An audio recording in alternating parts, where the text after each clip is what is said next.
Hello welcome back. അപ്പോൾ എല്ലാവരും സുഖമായിട്ടിരിക്കുന്നു എന്ന് വിചാരിക്കുന്നു. അൽഹംദുലില്ലാഹ് ഞാനിവിടെ സുഖമായിട്ടിരിക്കുന്നു. അപ്പോൾ ഇന്നത്തെ വീഡിയോ നമ്മുടെ രാവിലെ തൊട്ടിട്ടുള്ള മോർണിംഗ് റൊട്ടീനും അതുപോലെ തന്നെ വൈകുന്നേരം വരെയുള്ള കാര്യങ്ങളൊക്കെ വീഡിയോയിൽ ഇൻക്ലൂഡ് ആക്കിയിട്ടുണ്ട്.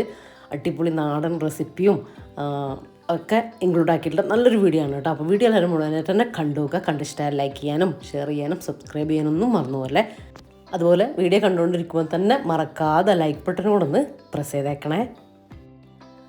അപ്പോൾ ഇതാ രാവിലെ പതിവ് പോലെ തന്നെ നമ്മൾ 4 മണിക്ക് എണീറ്റിട്ടുണ്ടായിരുന്നു. അത് കഴിഞ്ഞ് നമസ്കാരം കാര്യങ്ങളൊക്കെ കഴിഞ്ഞ് നടക്കാനൊക്കെ പോയി തിരിച്ചു വന്നു. ബ്രേക്ക്ഫാസ്റ്റും കാര്യങ്ങളെല്ലാം കഴിഞ്ഞ് റഫീക്ക് ഡ്യൂട്ടിക്ക് പോയിട്ടാ. ആ ഒരു സമയത്താണ് ഞാൻ വീഡിയോ എടുക്കാൻ വേണ്ടിയിട്ട് തുടങ്ങിയിട്ടുള്ളത്. നമ്മൾ എന്നും ആ സമയം മുതൽ സ്റ്റാർട്ട് ചെയ്യുന്നതല്ല. അപ്പോൾ ഒരേപോലെ ആവണ്ടെന്ന് വിചാരിച്ചിട്ട് ഞാൻ രാവിലത്തെ കാര്യങ്ങൾ എടുത്തിട്ടില്ല. പിന്നെ റഫീക്ക് പോയപ്പോൾ ഞാനൊന്ന് ജസ്റ്റ് മുറ്റത്തിറങ്ങിയതാണ് കേട്ടോ. ഇറങ്ങിയപ്പോൾ ഇതാ നമ്മുടെ ഒരു അഗ്ലോണിമ ചെടികളില്ലേ, അതിൽ ഞാൻ കുറച്ച് ദിവസം വെള്ളം ഒഴിക്കാൻ വേണ്ടി വിട്ടുപോയിട്ടോ. അതുകൊണ്ട് തന്നെ ഇലകൾ ചിലതിൻ്റെ ഇലകളിങ്ങനെ ഉണങ്ങി വന്നിട്ടുണ്ടായിരുന്നു കേട്ടോ. എന്നിട്ട് ഞാൻ വെള്ളം ഒഴിച്ചിട്ടൊരു 4-5 ദിവസം വെച്ചതിന് ശേഷമാണ് കേട്ടോ അപ്പോൾ ആ ഒരു ലീഫൊക്കെ ഇപ്പോൾ ഇങ്ങനെ റെഡിയായി വന്നു കേട്ടോ. റെഡി ആയിട്ടുണ്ട്. എന്നാൽ ആ ഉണങ്ങിയ ലീഫും വാടിയ ലീഫൊക്കെ ഒന്ന് കട്ട് ചെയ്ത് കൊടുക്കട്ടെ. അപ്പോൾ പിന്നെ പുതിയത് അങ്ങ് റെഡി ആയിട്ട് വന്നോളും. പിന്നെ ഈ അഗ്ലോണിമ നമ്മൾ ചെടി നടന്നേ കുറേ പേര് ചോദിച്ചിട്ടുണ്ടായിരുന്നു. അത് നിങ്ങൾ മണ്ണ് ചേർക്കണം എന്നില്ല കേട്ടോ. വെറും ചകിരിച്ചോറില്ലേ, അത് കിട്ടുമെങ്കിൽ അത് തന്നെ മതി കേട്ടോ. അത് മാത്രം ഇട്ട് കൊടുത്തിട്ട് നമ്മൾ പ്ലാന്റ് സെറ്റ് ചെയ്ത് എടുത്താൽ മതി. എന്നിട്ട് അതിൻ്റെ അടിഭാഗം നനവ് തൊട്ട് നോക്കിയിട്ട് ഡ്രൈ ആകുമ്പോൾ മാത്രം വെള്ളം ഒഴിച്ചു കൊടുക്കുക. ആഴ്ചയിൽ ഒരു 2 ദിവസമൊക്കെ വെള്ളം ഒഴിച്ചു കൊടുത്താൽ മതിയാവും കേട്ടോ. ഒരു ഗ്ലാസ് വെള്ളമൊക്കെ 1/2 ഗ്ലാസ് വെള്ളമൊക്കെ മതിയാവും ഇതിന്. ഒരുപാട് വെള്ളം വേണ്ട ആവശ്യമില്ല കേട്ടോ. ഇതിന് വെള്ളം കൂടിപ്പോയാലാണ് ഇത് ചീഞ്ഞു പോകുന്നത്, നന്നായിട്ട് വരില്ല. പിന്നെ ഒരു കാര്യം എന്ന് പറഞ്ഞാൽ അഗ്ലോണിമ പ്ലാന്റിനുള്ള പ്രത്യേകത എന്ന് പറഞ്ഞാൽ ഇതൊന്ന് വളർന്ന് വരാനും പിന്നെ അടുത്തൊരു പ്ലാന്റ് അതിൻ്റെ അടിയിൽ നിന്ന് ഇങ്ങനെ പൊട്ടി വരാനൊക്കെ ഭയങ്കര കുറേ ടൈം എടുക്കും കേട്ടോ. ഒരുപാട് ടൈം. നമ്മൾ വിചാരിക്കും ഇതെന്താ വളരാത്ത, ഇവിടെ വെച്ചിട്ട് ഇത് സെറ്റാവായിട്ടാണോ എന്നൊക്കെ വിചാരിക്കും കേട്ടോ. പക്ഷേ അതൊന്നുമല്ല. അതിൻ്റെ സമയമെടുത്തത്തിന് അതിൻ്റെ സമയമാകുമ്പോഴേ അതിൽ നിന്ന് പുതിയ ലീഫും അടുത്ത പ്ലാന്റും കാര്യങ്ങളൊക്കെ അടിയിൽ നിന്ന് പൊട്ടി വരികയൊക്കെ ചെയ്യുള്ളൂ കേട്ടോ. ഇത് കണ്ടോ, കുറേ ആയി ഞാൻ വെച്ചിട്ട് ഇപ്പോൾ ഇത് കണ്ടോ ഇതൊക്കെ ഭയങ്കര ഇതിൽ റെയർ പീസാട്ടോ. അത് ഭയങ്കര റേറ്റ് വരുന്ന ഐറ്റംസാണ് ഇതൊക്കെ. പക്ഷേ അതിൻ്റെ തളരി വരാനും പുതിയത് വരാനും അതിങ്ങനെ നിലനിന്ന് നമ്മളോടിങ്ങനെ സെറ്റാവാനൊക്കെ നല്ല ടൈം പിടിക്കും. പക്ഷെ ഉണ്ടായാൽ കാണാൻ നല്ല ഭംഗിയാണ് കേട്ടോ. അതുകൊണ്ട് തന്നെ ആരെങ്കിലും ചോദിക്കുമ്പോൾ ഞാൻ ഇതിൽ നിന്ന് കൊടുക്കലേ ഇല്ല കേട്ടോ. കൊടുക്കാനായിട്ടില്ല ശരിക്കും പറഞ്ഞാൽ. ഇത് കണ്ടോ ഒരു ചട്ടിയിൽ ഒന്നൊക്കെ ഇങ്ങനെ നിൽക്കുന്നുള്ളൂ കേട്ടോ. അതിൻ്റെ അടിയിൽ നിന്ന് പൊട്ടിയിട്ട് വന്നിട്ടേ ഇല്ല. പിന്നെ നമ്മൾ ആ ചട്ടിയൊക്കെ ഇങ്ങനെ നിറഞ്ഞ് ഫില്ലായി വരുമ്പോഴല്ലേ അത് കാണാൻ ഭംഗിയുണ്ടാകും. അതൊക്കെ റെഡിയായി വരണമെങ്കിലും കുറേ ടൈം എടുക്കും കേട്ടോ. പിന്നെ നേരത്തെയൊക്കെ എന്നായാലും നേരത്തെ എണീറ്റ് നമ്മൾ കാര്യങ്ങളൊക്കെ തുടങ്ങിയാൽ ഇങ്ങനെ മുറ്റത്ത് ഒരു അരമണിക്കൂറൊക്കെ നിൽക്കാൻ വേണ്ടിയിട്ട് പറ്റുള്ളൂ. അപ്പോൾ ഞാനിപ്പോൾ ഒരു 1/4 മണിക്കൂർ പ്ലാന്റിലൊക്കെ ഒന്ന് റെഡിയാക്കി വെള്ളമൊക്കെ ഒഴിക്കാനുള്ളതിലൊക്കെ വെള്ളമൊക്കെ ഒഴിച്ചിട്ട് ഇപ്പോൾ ദാ അകത്തേക്ക് കയറിയിട്ടുണ്ട്. ഞാൻ ലഞ്ച് ആക്കിയിട്ടില്ല കേട്ടോ. ഞാൻ പറഞ്ഞില്ലേ, ബ്രേക്ക്ഫാസ്റ്റ് ആക്കി നമ്മൾ കഴിച്ചു. അതിന് ശേഷമാണ് ഞാൻ പുറത്തിറങ്ങിയിട്ടുണ്ടായിരുന്നത്. ഇനിയിപ്പോൾ കുറച്ച് ഉണങ്ങിയ പാത്രങ്ങളെല്ലാം കിച്ചണിൽ കൊണ്ടുവച്ചിട്ടുണ്ടായിരുന്നു കേട്ടോ. രാത്രി ഞാൻ കഴുകിയിട്ട് ഉണങ്ങിയതാണ് അതൊക്കെ. അപ്പോൾ അതൊക്കെ ഒന്ന് റാക്കിലേക്ക് എടുത്ത് വെക്കട്ടെ. ഇപ്പം പിന്നെ മഴയായതുകൊണ്ട് പുറത്ത് വെച്ചിട്ട് അങ്ങനെ ഉണങ്ങുന്നില്ല കേട്ടോ. ഇടയ്ക്കൊക്കെ അങ്ങനെ നമ്മൾ റാക്കിൽ വെക്കുന്ന സമയത്ത് മഴയല്ലേ. അപ്പോൾ ഞാനിങ്ങനെ ഒരു ക്ലോത്ത് കൊണ്ട് തുടച്ചിട്ട് വെക്കുകയാണ് ചെയ്യുക. അപ്പോൾ പിന്നെ നന്നായിട്ട് ഡ്രൈ ആയിട്ട് കിട്ടുമല്ലോ. ഇനിയിപ്പോൾ ഞാൻ കുറച്ച് വെജീസും കാര്യങ്ങളൊക്കെ ഒന്ന് കട്ടാക്കി എടുത്തിട്ടുണ്ട്. അപ്പോൾ ഇന്നതാ ഒരു നാടൻ ലഞ്ച് കേട്ടോ. അതിന് വേണ്ടിയിട്ട് കുറച്ച് ഉണക്കച്ചെമ്മീൻ എടുത്തിട്ടുണ്ട്. ഉണക്കച്ചെമ്മീൻ, മാങ്ങ, ഒരു തക്കാളി, 2 പച്ചമുളക് എടുത്തിട്ടുണ്ട്. പിന്നെ അതാ കുറച്ച് കോവക്ക ഞാനത് കട്ട് ചെയ്തെടുത്തിട്ടുണ്ട്. പിന്നെ നമ്മളെ വെണ്ടയ്ക്കും കട്ട് ചെയ്തെടുത്തിട്ടുണ്ട് കേട്ടോ. എല്ലാം കഴുകി ക്ലീൻ ചെയ്തിട്ട് കട്ട് ചെയ്തെടുത്തിട്ടുള്ളതാണ്. ഇനിയിപ്പോൾ നമുക്ക് നമ്മളെ ചെമ്മീൻ കറിയില്ലേ, നാടൻ കറി, അത് നോക്കാം. കുറേ ദിവസമായിട്ട് ബീഫും ചിക്കനും എല്ലാം ആയിട്ട് ഇതിനൊക്കെ നാടൻ എന്താ പറയുക ഒരു സിമ്പിൾ ലഞ്ചൊക്കെ കഴിക്കാൻ കൊതി വന്നു കേട്ടോ. അപ്പോൾ ഇതാ ചെമ്മീനൊക്കെ ഒന്ന് റോസ്റ്റ് ചെയ്ത് ഞാൻ നന്നായിട്ട് കഴുകിയൊക്കെ എടുത്തിട്ടുള്ളതായിരുന്നു. അപ്പോൾ അത് ചേർത്ത് കൊടുത്തു. ഇത് കുറച്ചൊരു വലിയ ചെമ്മീനാണ് കേട്ടോ. നമ്മളൊരു ഫ്രണ്ട് നമുക്ക് ഗിഫ്റ്റായിട്ട് തന്നതാണ്. അപ്പോൾ സാധാ ചെമ്മീനല്ല കേട്ടോ, ചെറുതല്ല. നിങ്ങൾക്ക് കാണുമ്പോൾ തന്നെ മനസ്സിലാവുണ്ടാകും, അത്യാവശ്യം വലുതാണ്. ഇനി അതിലേക്ക് മസാലപ്പൊടികൾ ചേർത്ത് കൊടുക്കുക. ഒരു 1/2 ടീസ്പൂൺ മഞ്ഞൾപ്പൊടി ചേർത്ത് കൊടുക്കുന്നുണ്ട്. പിന്നെ നമുക്ക് എരിവിനായിട്ടുള്ള മുളക് പൊടി ചേർത്ത് കൊടുക്കുക. 1 ടീസ്പൂണും ചേർത്താൽ മതി. നമ്മൾ പച്ചമുളക് ഒരു 3-4 എണ്ണമൊക്കെ ചേർത്ത് കൊടുക്കുകയാണെങ്കിൽ കേട്ടോ. ഞാനിപ്പോൾ പച്ചമുളക് 2 എണ്ണ ചേർത്ത് കൊടുത്ത് 2 ടീസ്പൂൺ കാശ്മീരി ചില്ലി പൗഡറും ചേർത്ത് കൊടുക്കുന്നുണ്ട്. ഏത് മുളക് പൊടിയായാലും കുഴപ്പമൊന്നുമില്ല കേട്ടോ. അപ്പോൾ ഞാൻ കയ്യിലുള്ളത് അതായിരുന്നു. പിന്നെ നമുക്ക് ഒരുപാട് എരിവ് വേണ്ട, അതുകൊണ്ടാട്ടോ അത് ചേർത്ത് കൊടുത്തത്. ഇനി നമ്മൾ ചെമ്മീനിൽ കുറച്ച് ഉപ്പ് ഉണ്ടാവുമല്ലോ, ബാക്കി കറിയിലേക്ക് വേണ്ടിയിട്ടുള്ള കുറച്ചുകൂടെ ഉപ്പ് ചേർത്ത് കൊടുക്കുന്നുണ്ട്. ഇത് ഞാൻ മൺചട്ടിയിലാട്ടോ വെക്കുന്നത്. ഇങ്ങനത്തെ കറികളൊക്കെ മൺചട്ടിയിലൊക്കെ വെച്ച് കഴിഞ്ഞാൽ ഒരു പ്രത്യേക ടേസ്റ്റ് അല്ലേ. അപ്പോൾ അതാ മൺചട്ടിയിലാണ് വെക്കുന്നത്. ആവശ്യത്തിലുള്ള വെള്ളം കൂടെ ഒഴിച്ചിട്ട് ഒന്ന് മിക്സ് ആക്കിയിട്ട് നമുക്ക് അടുപ്പിൽ അടച്ച് വെച്ചിട്ട് വേവിച്ചെടുക്കാം. ഇനിയിപ്പോൾ നിങ്ങൾക്ക് എളുപ്പത്തിന് വേണ്ടിയിട്ട് കുക്കറിലാണെങ്കിൽ ഇതെല്ലാം ചേർത്തിട്ട് വെള്ളവും ചേർത്തിട്ട് 2 വിസിൽ ഹൈ ഫ്ലെയിമിൽ അടിച്ചെടുത്താൽ മതി കേട്ടോ. അപ്പോഴത്തേക്കും നമ്മൾ മാങ്ങയും, ഞാനൊരു മാങ്ങേൻ്റെ നല്ല പുളിയുള്ള മാങ്ങയാണ്, അതിൻ്റെ ഒരു പകുതിയായിട്ട് എടുത്തിട്ടുള്ളൂ. നിങ്ങൾക്ക് നിങ്ങളെ കറിക്ക് പുളി എത്ര വേണ്ട അതിനനുസരിച്ചൊക്കെ നിങ്ങൾക്ക് മാങ്ങ എടുക്കാം. അപ്പോൾ ഇത് അടുപ്പിലേക്ക് വെച്ച് കൊടുത്തു. കുക്കറിലാണെങ്കിൽ ഹൈ ഫ്ലെയിമിൽ 2 വിസിൽ വരുത്തി കഴിഞ്ഞാൽ സെറ്റ് ആവും കേട്ടോ. എന്നിട്ട് അരച്ചത് ഒഴിച്ചു കൊടുത്താൽ മതി. സിമ്പിൾ കറിയല്ലേ. പിന്നെ ഇതാ ഇനിയിപ്പോൾ കോവക്ക ഉപ്പേരി വെക്കാൻ വേണ്ടിയിട്ട് ചട്ടി വെച്ച് കൊടുത്തു, വെളിച്ചെണ്ണ ഒഴിച്ച് കൊടുത്തു, കടുക് പൊട്ടിച്ചെടുക്കട്ടെ. പിന്നെ നമ്മൾ ചെമ്മീൻ ഈ കറിയില്ലേ, ഇതിൽ നിങ്ങൾക്ക് വേണമെങ്കിൽ പടവലം അല്ലെങ്കിൽ കുമ്പളങ്ങ ഇങ്ങനത്തെ ഒക്കെ ചേർത്ത് കൊടുക്കാം കേട്ടോ. ഇതൊക്കെ ചേർത്തിട്ട് ഉണ്ടാക്കിയാലും നല്ല ടേസ്റ്റ് തന്നെയാണ്. എൻ്റെ അടുത്ത് ഇപ്പോൾ അങ്ങനത്തെ ഐറ്റംസ് ഒന്നും ഉണ്ടായില്ല, അപ്പോൾ ഞാൻ തക്കാളിയും മാങ്ങയും കൂടെ ചേർത്ത് കൊടുത്തതാണ്. ഇന്ന് ഞാൻ വെജിറ്റബിൾസ് മാത്രം ആക്കാമെന്ന് വിചാരിച്ചു. പക്ഷേ അപ്പോൾ നമുക്കൊരു ബുദ്ധിമുട്ടല്ലേ എന്ന് വിചാരിച്ചിട്ടാണ് കുറച്ച് ചെമ്മീൻ എടുത്തിട്ട് ഉണ്ടാക്കാമെന്ന് വിചാരിച്ചു കേട്ടോ. പിന്നെ റഫീക്ക് ഉച്ചയ്ക്ക് ലഞ്ചിന് വരും. അപ്പോൾ വേഗം അതുകൊണ്ട് ഞാൻ വേഗം ലഞ്ച് ഉണ്ടാക്കിയിട്ട് ബാക്കി കാര്യങ്ങൾ ചെയ്യാമെന്ന് വിചാരിച്ചു. കുറച്ച് സമയം നമുക്ക് പുറത്ത് പോയല്ലോ, അപ്പോൾ അതും കൂടെ ഒന്ന് മെയിൻറ്റെയിൻ ചെയ്ത് കൊണ്ടുപോകണം. ഇനിയിപ്പോൾ ഇതാ നമ്മളെ കോവക്ക ചേർത്ത് കൊടുത്തു. കോവക്കയിൽ ഞാൻ തേങ്ങ ചേർത്തിട്ട് ഉണ്ടാക്കലുണ്ട്, പക്ഷേ നമുക്കിവിടെ ഇഷ്ടം തേങ്ങയൊന്നും ചേർക്കാതെ പച്ചമുളക് മാത്രം ഇട്ടിട്ട് ഉണ്ടാക്കുന്നതാണ് കേട്ടോ. അപ്പോൾ പച്ചമുളക് 2 കട്ട് ചെയ്തിട്ടിട്ടുണ്ടായിരുന്നു. കുറച്ച് ഉപ്പും കൂടെ ചേർത്ത് കൊടുത്ത് നന്നായിട്ട് മിക്സാക്കി ലോ ഫ്ലെയിമിൽ, വെള്ളമൊന്നും ചേർക്കാതെ ലോ ഫ്ലെയിമിൽ അവിടെ അടച്ച് വെച്ച് കൊടുത്തിട്ടുണ്ട്. ഇനിയിപ്പോൾ അത് വേറൊരു പാൻ വെച്ച് കൊടുത്ത് അതിലേക്ക് വെളിച്ചെണ്ണ ഒഴിച്ച് കൊടുത്തിട്ടുണ്ട്. കുറച്ച് കടുകൊന്ന് പൊട്ടിച്ചെടുക്കട്ടെ. നമ്മളെ വെണ്ടയ്ക്കല്ലേ, വെണ്ടയ്ക്കയും കൊണ്ട് ഉപ്പേരി ഉണ്ടാക്കാൻ വേണ്ടിയിട്ടാണ് കേട്ടോ. ഒരു മെഴുക്ക് പുരട്ടി പോലെ. അത് ഇത് നമുക്ക് ചോറിന് ഇവിടെ ഭയങ്കര ഇഷ്ടമാണ് കേട്ടോ. ഞാൻ ഒറ്റക്കൊക്കെ ആവുന്ന സമയത്ത് ചോറും ഈ വെണ്ടയ്ക്ക മെഴുക്ക് പുരട്ടി മാത്രം കേട്ടോ, അത് മാത്രം മതി. ഒരു മുട്ട പൊരിച്ചുകൊണ്ടെങ്കിൽ സംഭവം സെറ്റ്. എനിക്കിങ്ങനെ അധികം വേവാതെ ഈ വെണ്ടക്ക മെഴുക്ക് പുരട്ടി കഴിക്കാൻ ഭയങ്കര ഇഷ്ടമാണ് കേട്ടോ. അതിലേക്കൊരു 1/4 ടീസ്പൂണല്ല മഞ്ഞൾപ്പൊടിയും 1/4 ടീസ്പൂൺ മുളക് പൊടിയും കൂടെ ചേർത്ത് കൊടുത്തു. ആവശ്യത്തിനുള്ള ഉപ്പും കൂടെ ചേർത്ത് കൊടുത്തു കേട്ടോ.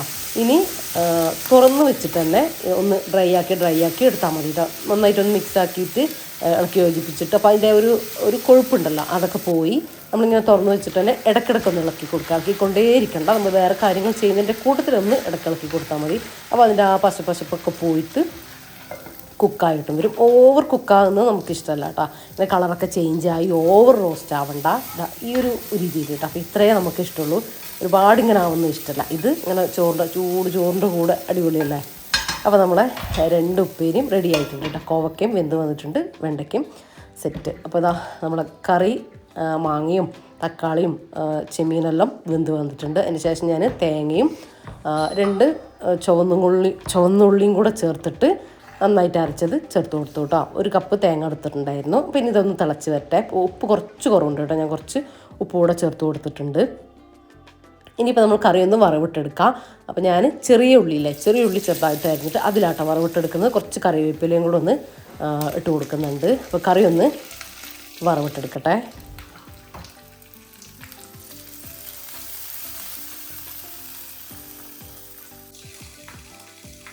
അപ്പോൾ കറി സെറ്റായിട്ടുണ്ട്. അപ്പോൾ ഈ കറി ഒന്ന് ഉണ്ടാക്കി നോക്കണം കേട്ടോ, അടിപൊളിയാണ്. പിന്നെ നിങ്ങൾക്ക് ഇതുപോലെ തന്നെ പച്ച ചെമ്മീനില്ലേ, ഉണക്ക ചെമ്മീനല്ലാത്ത അത് വെച്ചിട്ടും ഉണ്ടാക്കാം കേട്ടോ. സെയിം നല്ല ടേസ്റ്റ് തന്നെയാണ് ഉണ്ടാവുക. അപ്പോൾ നമ്മൾ കറി സെറ്റായി, ബാക്കിയുള്ള കാര്യങ്ങളൊക്കെ ആയി. അപ്പോൾ ഞാൻ വെജിറ്റബിൾസ് എന്ന് പറയാൻ പറ്റില്ല, ചെമ്മീനിൽ വന്നിട്ടുണ്ട്. എന്നാലും ഒരു നാടൻ വെജിറ്റബിൾസ് ആണല്ലോ കൂടുതലുള്ളത്. അപ്പോൾ ഒന്നും കൂടെ ഉണ്ടാക്കാമെന്ന് വിചാരിച്ചു. എൻ്റെ കയ്യിൽ ഒരു 3-4 വെണ്ടയ്ക്കും കൂടെ ബാക്കിയുണ്ട് കേട്ടോ. അതൊന്ന് പൊരിച്ചെടുക്കാമെന്ന് വിചാരിച്ചു. അപ്പോൾ അതിലേക്ക് കുറച്ച് 1/4 ടീസ്പൂൺ മഞ്ഞൾപ്പൊടിയും 1.5 ടീസ്പൂൺ മുളക് പൊടിയും കൂടെ എടുത്തിട്ടുണ്ട്. ഒരു ടീസ്പൂൺ ലെമൺ ജ്യൂസും കൂടെ ഒഴിച്ച് കൊടുത്തു കേട്ടോ. ലെമൺ ജ്യൂസ് ഇല്ലെങ്കിൽ കുറച്ച് വിനെഗർ ചേർത്ത് കൊടുത്താൽ മതി. ആവശ്യത്തിന് ഉപ്പും കൂടെ ചേർത്തിട്ടൊന്ന് നമ്മൾ മീനൊക്കെ പെറുക്കുന്ന ഒരു മസാലയില്ലേ, ഇഞ്ചി വെളുത്തുള്ളി ഒന്നും വേണ്ട, അതാക്കിയെടുത്തു. ഇനി ഇതാ നമ്മൾ വെണ്ടക്കം കഴുകിയൊക്കെ കഴിഞ്ഞതാട്ടോ. എന്നിട്ട് ഇതുപോലെ സെൻറ്റർ ഇങ്ങനെ പിളർന്നു കൊടുത്തിട്ടുണ്ടായിരുന്നു. അതിൻ്റെ ഉൾഭാഗത്തേക്ക് ഈ മസാലയില്ലേ ഇത് ഇങ്ങനെ അത്യാവശ്യം ഇങ്ങനെ വെച്ച് കൊടുക്കുക. ഇതാ ഇതുപോലെ വീഡിയോ കാണുന്ന പോലെ ചെയ്തെടുക്കട്ടെ. ചെയ്യാത്തവരുണ്ടെങ്കിൽ കേട്ടോ, ചെയ്യുന്നവരാണെങ്കിൽ കുഴപ്പമില്ല, ചെയ്യാത്തവരുണ്ടെങ്കിൽ ചെയ്ത് നോക്ക്. നല്ല ടേസ്റ്റാട്ടോ ഇത്. ഇങ്ങനെ ചൂട് ചോറിൻ്റെ കൂടെ കഴിക്കുമ്പോൾ നല്ല ടേസ്റ്റ് ഉണ്ടാവും. നമുക്കൊരു വേറെ ഒന്നും ഇല്ലെങ്കിൽ ഒരു മത്തി പൊരിച്ച ഫീലൊക്കെ കിട്ടും കേട്ടോ. പിന്നെ നിങ്ങൾക്കിത് കുട്ടികൾക്ക് വെജിറ്റബിൾസൊക്കെ ഇഷ്ടപ്പെടുന്ന കുട്ടികളാണെങ്കിൽ ഇങ്ങനെ കുട്ടികൾക്ക് ഇങ്ങനെ ആക്കിയിട്ട് കൊടുത്തു വിടാം കേട്ടോ. ചോറിൻ്റെ കൂടെ നല്ല ടേസ്റ്റാണ്. ചോറിൽ ഇങ്ങനെ കുഴച്ച് വരുമ്പോൾ ആ ഒരു വെളിച്ചെണ്ണ തന്നെ ഫ്രൈ ചെയ്യണേ. വെളിച്ചെണ്ണയിൽ ഫ്രൈ ചെയ്യുമ്പോഴാണ് ആ ഒരു വെളിച്ചെണ്ണയും ആ ഒരു അരപ്പും വെണ്ടയ്ക്കയും കൂടെ ഇങ്ങനെ കുഴഞ്ഞ് കിടക്കുമ്പോൾ ചോറിൽ ഇങ്ങനെ കുട്ടി കുഴക്കുമ്പോൾ അടിപൊളിയാട്ടോ. ഇതാ വെളിച്ചെണ്ണ ചൂടായി വന്നപ്പോൾ നമ്മൾ വെണ്ടയ്ക്ക എല്ലാം ചേർത്ത് കൊടുക്കുന്നുണ്ട്. അപ്പോൾ ഞാൻ റഫീഖയും കൂടെ ഉച്ചയ്ക്ക് ലഞ്ചിന് വരുന്നതുകൊണ്ടാട്ടോ ഞാൻ ഇതും കൂടെ ആക്കാമെന്ന് വിചാരിച്ചത്. റഫീഖ ഇങ്ങനെ കുറച്ചധികം കറികൾ സിമ്പിൾ സാധനങ്ങളാണെങ്കിലും ഉള്ളത് ഭയങ്കര ഇഷ്ടമാണ്. നമ്മളാണെങ്കിൽ ഒരു കറി ഒരു ഉപ്പേരിയൊക്കെ ആയിട്ട് ഇങ്ങനെ അഡ്ജസ്റ്റ് ചെയ്യുകയാണ് ചെയ്യുക. പിന്നെ അവർ ചോറുണ്ടാൻ വരും എന്ന് പറയുമ്പോൾ നമുക്കൊരു ഇൻട്രസ്റ്റും ഉണ്ടാവില്ല ഉണ്ടാക്കാൻ വേണ്ടിയിട്ട്. അപ്പോൾ നമ്മൾ വെണ്ടയ്ക്കും കൂടെ ആയാൽ നമ്മളെ കുക്കിംഗ് തീരും. അപ്പോൾ അതിൻ്റെ കൂടെ തന്നെ ഞാൻ പറഞ്ഞല്ലോ, എപ്പോഴും ഞാൻ പറയുന്ന പോലെ തന്നെ മസാലക്കുപ്പികളും കാര്യങ്ങളൊക്കെ എടുത്ത് വെക്കുന്നുണ്ട്. അതുപോലെ തന്നെ പാത്രം കഴുകലും ഞാൻ അതിൻ്റെ കൂടെ തന്നെ ചെയ്യുന്നുണ്ട് കേട്ടോ. അപ്പോൾ ഇതാ കുറച്ച് പാത്രങ്ങളും കൂടെ അതും കൂടെ ഒന്ന് കഴിക്കട്ടെ. അപ്പോഴത്തേക്കും നമ്മൾ വെണ്ടയ്ക്കും സെറ്റായിട്ട് കിട്ടും. അപ്പോൾ ഇതുകൊണ്ടാണ് നമ്മൾ വെണ്ടയ്ക്ക ലോ ഫ്ലെയിമിൽ വെച്ച് കൊടുത്താൽ മതി കേട്ടോ. അതിൻ്റെ മുകൾ ഭാഗം 2 ഭാഗവും തിരിച്ചിട്ട് കൊടുക്കാം. ഒന്ന് റോസ്റ്റ് ആകുന്ന സമയത്ത് നമുക്ക് എടുത്ത് മാറ്റാം. അടിപൊളി ടേസ്റ്റാണ്. ഇത് ഫ്രൈ ചെയ്യുന്ന സമയത്ത് നല്ല ചൂടോടെ ഫ്രൈ ചെയ്താൽ നല്ലതാണ് കേട്ടോ. അപ്പോൾ നമ്മളെ കുക്കിങ്ങും കാര്യങ്ങളൊക്കെ കഴിഞ്ഞിട്ടുണ്ട്. ഇനി കൗണ്ടർ ടോപ്പൊക്കെ ഒന്ന് ക്ലീൻ ആക്കിയിട്ടു. അതിന് ശേഷം ഇത് ഇന്നലെ ഞാൻ മടക്കി വെച്ച തുണികളാട്ടോ. ഞാനിത് എടുത്തു വെച്ചിട്ടുണ്ടായിരുന്നില്ല. അപ്പോൾ രാത്രി കുറച്ച് സമയം കിട്ടിയപ്പോൾ മടക്കി വെച്ചതായിരുന്നു. അപ്പോൾ ഇതൊക്കെ ഒന്ന് അലമാരയിലേക്ക് എടുത്തു വെക്കട്ടെ. പിന്നെ കഴിഞ്ഞ നമ്മളെ ഈദ് വീഡിയോ ഒക്കെ നിങ്ങൾ തന്ന സപ്പോർട്ടിന് ഒരുപാട് നന്ദിയുണ്ട് കേട്ടോ. താങ്ക് യു എല്ലാവരോടും. Thank you so much. കാര്യം എല്ലാവരും നല്ല നല്ല കുറേ കമൻറ്റുകൾ തന്നിട്ടുണ്ടായിരുന്നു, നല്ല നല്ല അഭിപ്രായങ്ങൾ പറഞ്ഞിട്ടുണ്ടായിരുന്നു. എന്താ പറയുക, എല്ലാവരും കണ്ടു. അതുപോലെ തന്നെ എല്ലാ വീഡിയോയും എല്ലാവരും കാണുക കേട്ടോ. അതുപോലെ തന്നെ നിങ്ങളെ കമൻറ്റും മസ്റ്റാണ് കേട്ടോ. അത് ഞാൻ വീഡിയോ ഇടുന്നുണ്ടെങ്കിൽ നിങ്ങളെ കമൻറ്റും മസ്റ്റാണ്. എനിക്കത് നിർബന്ധമാണ്. കാര്യം നമ്മൾ അത്രയും എഫേർട്ട്, നിങ്ങൾക്കത് വീഡിയോ കണ്ടാൽ തന്നെ മനസ്സിലാവും അത്രയും എഫേർട്ട് എടുത്തിട്ടാണ് നമ്മൾ വീഡിയോ ചെയ്യുന്നത്. ആ ഒരു ഇഷ്ടം നിങ്ങളെ കമൻറ്റ് കാണുമ്പോൾ അല്ലേ, എന്തുതന്നെയാണെങ്കിലും ആ കമൻറ്റ് കാണുമ്പോൾ നമ്മൾ വീഡിയോ ഒക്കെ ചെയ്ത് ടയേർഡാണ്, ഇനിയിപ്പോൾ എഡിറ്റിംഗ് ഒക്കെ ചെയ്ത് ടയേർഡായാലും ഇല്ലേ, നിങ്ങൾ മതി അങ്ങനെയൊക്കെ ചിന്തിച്ചാലും പക്ഷേ ആ കമൻറ്റൊക്കെ വായിക്കുന്ന സമയത്തില്ല നിങ്ങൾക്ക് ചിലപ്പോൾ റിപ്ലൈ ഞാൻ തന്നിട്ടുണ്ടാവില്ല. പക്ഷേ എല്ലാം നമ്മൾ റീഡ് ചെയ്യും കേട്ടോ. എല്ലാം റീഡ് ചെയ്യുന്നുണ്ട് ഞാൻ. ഇന്നും നാളെയൊക്കെ ആയിട്ട് എന്തായാലും നിങ്ങളെ കമൻറ്റ് ഫുള്ളായിട്ട് കംപ്ലീറ്റ് ആയിട്ട് എല്ലാവർക്കും തരും, കമൻറ്റിന് റിപ്ലൈ തരും. അപ്പോൾ അത് കാണുമ്പോഴല്ലേ ഭയങ്കര ഒരു പോസിറ്റീവ് ഫീലാട്ടോ. എനിക്ക് പിന്നെയും ഞാൻ ഉയർത്തെഴുന്നേറ്റ് പിന്നെയും വീഡിയോ ചെയ്യാനൊരു ഭയങ്കര ഇൻട്രസ്റ്റാണ്. അത് കാണുമ്പോൾ ഞാനും റഫീഖയും കൂടെ കേട്ടോ റഫീഖ ഉണ്ടാകുമ്പോൾ ഞാനിങ്ങനെ വായിച്ച് കേൾപ്പിക്കും ഓരോന്നിങ്ങനെ. പിന്നെ റഫീഖയും നല്ല കമൻറ്റ് വരുമ്പോൾ ഇങ്ങനെ ഉണ്ടല്ലോ എന്നൊക്കെ പറഞ്ഞിട്ട് ഇങ്ങനെ പറയും. അങ്ങനെ ഓരോരുത്തരെയും കുറേ ആളുകളെ റഫീഖയ്ക്ക് അറിയാം. സ്ഥിരം ഉള്ള നല്ല നല്ല കമൻറ്റ് വിടുന്ന ആളുകളിങ്ങനെ പറയാം, നിൻ്റെ ഇവർ ഇങ്ങനെ പറഞ്ഞിട്ടുണ്ടല്ലോ എന്നൊക്കെ പറയലുണ്ട്. അങ്ങനെ നമുക്ക് നമ്മളെ സംബന്ധിച്ചോളം ഒരുപാട് സന്തോഷമുള്ള കാര്യമാണ് കേട്ടോ. നമ്മളെ ലൈഫ് എന്ന് പറയുന്നത് തന്നെ ഇതാണല്ലോ, നിങ്ങൾ കാണുന്നതാണ് നമ്മളെ ലൈഫ്. നമ്മൾ പുറത്ത് പോകും, വീടിൻ്റെ ഉള്ളിലാണെങ്കിൽ ഇങ്ങനെ തന്നെ, ഫുഡ് കാര്യങ്ങൾ ഇങ്ങനെ തന്നെ, പുറത്ത് പോവുകയാണെങ്കിലും നമ്മൾ പുറത്ത് പോകുന്നതാണെങ്കിൽ വീഡിയോ ഞാൻ ചെയ്യലുണ്ട്. ആ കാര്യങ്ങളും നിങ്ങൾക്ക് അറിയുന്നത് തന്നെയാണ്. അപ്പോൾ ഇതൊക്കെ തന്നെയാണ് നമ്മളെ കുഞ്ഞ് ലൈഫ് കേട്ടോ, നമ്മളെ ഹാപ്പിനെസ്സും കാര്യങ്ങളും ഒക്കെ. അപ്പോൾ ഞാൻ എൻ്റെ ഏകദേശം എല്ലാ കാര്യങ്ങളും നിങ്ങളോട് ഞാൻ വീഡിയോയിലൂടെ പറയുന്നുമുണ്ട്, നമ്മളെ വിശേഷങ്ങളും കാര്യങ്ങളും എല്ലാം. അപ്പോൾ നിങ്ങളെ വിശേഷങ്ങളും കാര്യങ്ങളൊക്കെ പറയുക. നമ്മളെ വീഡിയോനെ കുറിച്ചുള്ള കമൻറ്റുകളും നിങ്ങളുടെ അഭിപ്രായങ്ങളും നിങ്ങൾക്ക് വേണ്ട വീഡിയോ എല്ലാത്തിനെക്കുറിച്ചും നിങ്ങൾക്കും കമൻറ്റ്, അതാണ് ആ ഒരു പോയിൻ്റ്, നിങ്ങൾക്ക് സംസാരിക്കാനുള്ളൊരു വേ ആണത്. അപ്പോൾ അത് നിങ്ങൾ മാക്സിമം യൂസ് ചെയ്യുക. അപ്പോൾ പ്ലാന്റൊക്കെ നമ്മൾ പുറത്തൊക്കെ പോയി വന്നിട്ടുണ്ടായിരുന്നു, ഹോസ്പിറ്റലിൽ പോയി, അതുപോലെ തന്നെ കണ്ണൂർ പോയിട്ടുണ്ടായിരുന്നു. അപ്പോൾ അവിടെയൊക്കെ പോയിട്ട് വന്നപ്പോഴൊക്കെ ചിലതെല്ലാം ഇങ്ങനെ ഡ്രൈ ആയിട്ടൊക്കെ ലീഫൊക്കെ ഇങ്ങനെ കട്ട് ചെയ്യാനൊക്കെ ഉണ്ടായിരുന്നു. അപ്പോൾ അതൊക്കെ ഒന്ന് കട്ട് ചെയ്ത് റെഡിയാക്കി എടുത്തു. അങ്ങനെ നിൽക്കുമ്പോഴല്ലേ നമ്മളെ അകത്തുള്ള പ്ലാന്റിനൊക്കെ നല്ല ഭംഗിയുണ്ടാവുക കാണാനായിട്ട്. പിന്നെ അകത്ത് നമ്മൾ പ്ലാന്റ് വെക്കുന്നുണ്ടെങ്കിൽ അത് നമുക്ക് സംരക്ഷിക്കാനും കൂടെ കഴിയണം കേട്ടോ. എപ്പോഴും നമ്മളെ കണ്ണെത്തണം. വെള്ളത്തിലാണ് വെക്കുന്നതെന്ന് വെച്ചാൽ നമ്മൾ വെള്ളം ഇടയ്ക്ക് മാറ്റി കൊടുക്കും. ആഴ്ചയിൽ ഒരിക്കലും മാറ്റിയാൽ മതി കേട്ടോ. ആഴ്ചയിൽ ഒരിക്കൽ അത് മാറ്റിയിട്ട് ക്ലീൻ ചെയ്ത് വെക്കണം. പ്ലാന്റും ഒന്ന് കഴുകിയിട്ടൊക്കെ വെക്കണം. പിന്നെ മണ്ണിലുള്ളതാണെങ്കിലും ഇങ്ങനെ ഡ്രൈ ആയി നിൽക്കുന്ന ലീഫെല്ലാം ഇങ്ങനെ വാടി നിൽക്കുമല്ലോ, അതൊക്കെ ഒന്ന് കട്ട് ചെയ്ത് കൊടുത്ത് എന്നാലേ അടുത്ത ലീഫ് വരും. അങ്ങനത്തെ കാര്യങ്ങളൊക്കെ ചെയ്യണം കേട്ടോ. എന്നാൽ തന്നെയാണ് നല്ല ഫ്രഷ് ആയിട്ടിരിക്കുക. അല്ലാണ്ട് നമ്മൾ ഇപ്പോൾ ഒരാൾ കയറി വരുമ്പോൾ തന്നെ, ഇപ്പോൾ നമ്മളാണെങ്കിലും കയറി കാണുമ്പോൾ തന്നെ നമ്മൾ ഹാളിൽ നമ്മളൊരു ചെടി വെച്ചിട്ടുണ്ട്, അത് കുറച്ച് ലീഫിൽ വാടി കിടക്കുന്നുണ്ട്, ഡ്രൈ ആയിട്ട് കിടക്കുന്നുണ്ട്, നമ്മളെ മൈൻഡും അങ്ങനെ തന്നെ ആയിരിക്കും കേട്ടോ. ഇതെന്താണെന്നറിയോ, ഇത് ഞാൻ പറഞ്ഞിട്ടുണ്ടായിരുന്നു, ഞാൻ അകത്ത് ഇങ്ങനെ ലിവിങ്ങിൻ്റെ ആ ഒരു ഏരിയയിലൊക്കെ ഇങ്ങനെ ഒരു സ്പ്രേ വെച്ചിട്ടുണ്ട്, അതിങ്ങനെ അടിച്ചു കൊടുക്കേണ്ട. അപ്പോൾ റൂമിനും നമ്മുടെ വീടിന് തന്നെ നല്ലൊരു സ്മെല്ലായിരിക്കും. അപ്പോൾ ഏത് സ്പ്രേയാ എന്നൊക്കെ ചോദിച്ചിട്ടുണ്ടായിരുന്നു. ഏതാണെന്നൊന്നും ഇല്ല കേട്ടോ, ഞാൻ ഉപയോഗിക്കുന്നത് ഇതാന്നേ ഉള്ളൂ. ഇത് നമ്മൾ അടിച്ചു കഴിഞ്ഞാൽ ഭയങ്കര കുത്തലാണ്, മേലടിച്ച് കഴിഞ്ഞാൽ. പൊതുവേ ഞാനങ്ങനെ സ്പ്രേ യൂസ് ചെയ്യാറേയില്ല, റഫീഖ ഭയങ്കരമായിട്ട് യൂസ് ചെയ്യുകയും ചെയ്യും കേട്ടോ. അപ്പോൾ അങ്ങനെ വേണ്ടാത്ത സ്പ്രേകൾ ഞാനിങ്ങനെ മാറ്റി വെക്കും. റഫീഖാക്കും വേണ്ടാത്ത സ്പ്രേകൾ മാറ്റി വെച്ച് കഴിഞ്ഞാൽ ഞാനിതുപോലെ യൂസ് ചെയ്യാണ് കേട്ടോ ചെയ്യുക. അപ്പോൾ അതാകുമ്പോൾ കുറച്ചധികം നേരം നിൽക്കും. പിന്നെ നമ്മൾ എന്തായാലും നമ്മൾ ഫുഡ് ഉണ്ടാക്കിയ സ്മെല്ല്, പിന്നെ അടച്ചിടുന്ന സ്മെല്ലൊക്കെ നമ്മളെ വീട്ടിലുണ്ടാവില്ല. അപ്പോൾ അതൊക്കെ മാറിക്കിട്ടും കേട്ടോ. ഇനിയിപ്പോൾ നിങ്ങൾക്ക് ഞാനൊരു കാര്യം കാണിച്ചു തരാം. ഇതെനിക്കൊരാൾ സെൻഡ് ചെയ്ത് തന്നിട്ടുള്ള ഹെയർ ഓയിലാട്ടോ, അസ്ലി ഹെർബൽ ഹെയർ ഓയിലാണ്. അപ്പോൾ ഇത് അടിപൊളിയാണ് കേട്ടോ. ഞാനില്ലേ ഇപ്പോൾ ഒരു മാസമായിട്ട് ഞാനിത് യൂസ് ചെയ്യുന്നുണ്ട് കേട്ടോ. അവരെനിക്ക് അയച്ചു തന്നിട്ട് അതിൻ്റെ റിവ്യൂ പറയാൻ പറഞ്ഞപ്പോൾ ഞാൻ പറഞ്ഞ് സമയമെടുക്കും, ഞാൻ ഉപയോഗിച്ച് നോക്കിയിട്ട് ഞാൻ നല്ലതാണെങ്കിൽ മാത്രം റിവ്യൂ ചെയ്യുള്ളൂ എന്ന് പറഞ്ഞിട്ട് ഒരു മാസം ഞാൻ ഉപയോഗിച്ച് നോക്കിയിട്ടാണ്. നല്ലതാണ്. നമ്മൾ ശരിക്കും പറഞ്ഞാൽ നമ്മുടെ തലയിൽ പേനൊക്കെ ഉണ്ടെങ്കിലില്ലേ, കുട്ടികളുടെ തലയിലൊക്കെ പേനുണ്ട്, നമുക്കത് ഫീൽ ചെയ്യും, നമുക്ക് തന്നെ അത് കിട്ടും. അത് നല്ല എന്താ പറയുക, അത് നിങ്ങൾക്ക് യൂസ് ചെയ്യുമ്പോൾ മനസ്സിലാവും കേട്ടോ. അത് പെട്ടെന്ന് തന്നെ കുട്ടികളുടെ തലയിൽ നിന്നൊക്കെ പേന് ഇല്ലാണ്ടാവുന്നതായിട്ട് നിങ്ങൾക്ക് കാണാൻ പറ്റും. നമ്മളെ തലയിൽ തേച്ചാലും തന്നെ നല്ല ഉറക്കം കിട്ടും, നല്ല തണുപ്പ്. അതുപോലെ തന്നെ ആ കുട്ടി നമ്മൾ ഒരു സബ്സ്ക്രൈബറാണ് കേട്ടോ. അവർ വീട്ടിൽ തന്നെ കാച്ചിയിട്ട് ഓരോ നല്ല നല്ല ഐറ്റംസൊക്കെ വെച്ചിട്ട് എണ്ണ കാച്ചിയിട്ട് അവരടുത്തുള്ള വീടുകളിലൊക്കെ കൊടുക്കുന്നത്. അങ്ങനെ പിന്നെ ഇതിപ്പോൾ എല്ലാവരും ആവശ്യപ്പെടാൻ തുടങ്ങിയപ്പോൾ അവരതൊരു ബിസിനസ്സായിട്ട് കൊണ്ടുപോവാണ് കേട്ടോ. അതിൻ്റെ ഗുണം എന്ന് പറഞ്ഞാൽ മുടി കൊഴിച്ചിൽ ഇല്ലാണ്ടാക്കുന്നുണ്ട്. അതുപോലെ തന്നെ ഹെയറിന് നല്ല ബ്ലാക്ക് കളർ, നല്ല സ്മൂത്തായിട്ട് ആക്കുന്നുണ്ട്.